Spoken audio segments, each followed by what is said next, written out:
sifuna indawo yokubeka unyaka. Haleluya. Kasigcwele izinto zethu. Haleluya. Akanandawo yokuhlala. Haleluya. Kwanyanzeleka wehla. Wayibhaqa intombi. Wayikhupha ezitombini. Zasikhona intombi.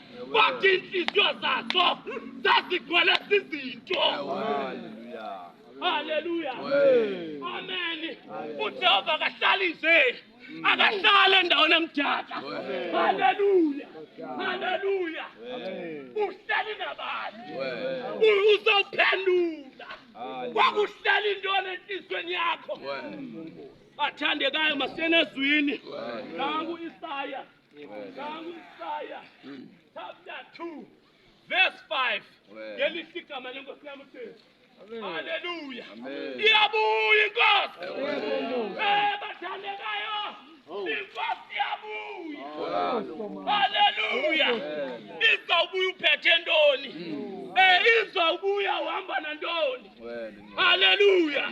Haleluya. uJehova udinga indawo yokuhlala.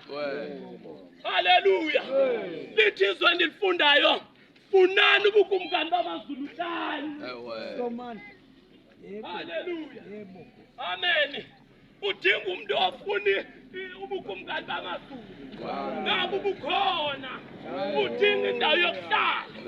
Haleluya. Ngibani ozanifundela? Amen. Bani ozanifundela? Manizwi lenkosi namhlanje. Ewe. Incwadi kaIsaya chapter 2 verse 5. Ngiyathandaza kathi.